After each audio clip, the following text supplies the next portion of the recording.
Chinese President Xi Jinping met with Russian President Vladimir Putin in Beijing on Thursday as part of Putin's two-day visit to China. During the talks, Xi expressed commitment to collaborate with Putin to enhance the vitality of their nations, affirming China's steadfast partnership with Russia.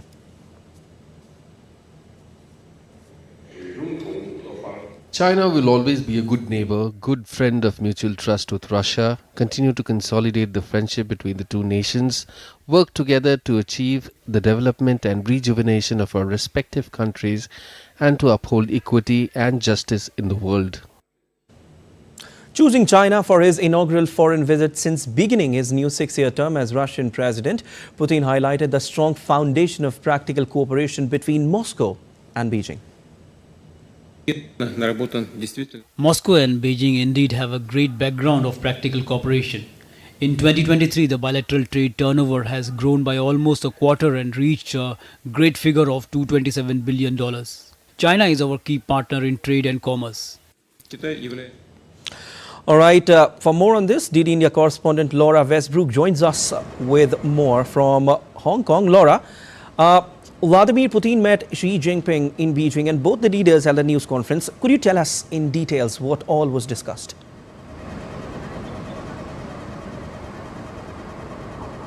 Yes, China really rolled out the red carpet for Russian President Vladimir Putin. Quite literally, the two leaders, Chinese President Xi Jinping and Vladimir Putin, held talks. They also held group talks where they signed some documents that to signal deeper cooperation on a number of deals. President Putin said that negotiations were warm and businesslike, and in that press conference, President Xi Jinping said that China was ready to be a good friend, neighbor and partner to Russia. Chinese President Xi Jinping has met Vladimir Putin more than 40 times, and he also said that ahead of the press conference. He also said that when it comes to the issue of trade, cooperation will be the driving force. And President Vladimir Putin also said that they signed a number of deals when it comes to cooperation with nuclear, on energy issues, on food supplies and Chinese manufacturing of Chinese cars in Russia. And he also confirmed that the two leaders discussed the war in Ukraine. He said that both sides wanted to see a political settlement in Ukraine in regards to that conflict, and analysts really were watching to see what language was being used when it comes to the war in Ukraine, because China has been under increasing pressure from Europe and the United States to stop supplying dual-use technologies that are being used in the war in Ukraine. So people really were watching to see the language, and it did look like there was some softening of language when it comes to the issue of Ukraine.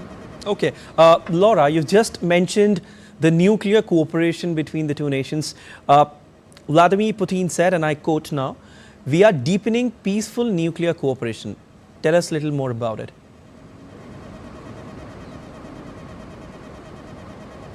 Yes, obviously the issue of the nuclear issue has come up when it comes to the war in Ukraine. And I think it's worth pointing out that he did use the words deepening peaceful nuclear cooperation. So that is definitely worth noting. He also talked about deepening cooperation on a number of issues, particularly in energy issues and also outer space, high-tech, artificial intelligence.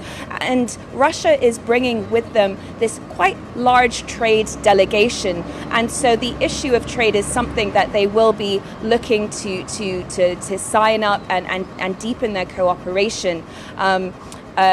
Remember that Russia is been relying on China quite heavily, especially since that war in Ukraine started in 2022. China has also benefited from more energy resources when they declared this no-limits partnership when that war was, when Russia invaded Ukraine in 2022. And there has been speculation that by bringing with him on this trade delegation, which includes his defense minister, his foreign minister, as well as the central governor, that both sides would be looking to circumvent any sanctions on Chinese banks. The US has said that it will sanction Chinese banks if it finds evidence that they are helping to supply these dual-use technologies in the war in Ukraine. All right, Laura, thanks for your analysis and thanks for joining in. News coming in from Philippines now. A Philippine civilian fleet on Thursday successfully navigated close to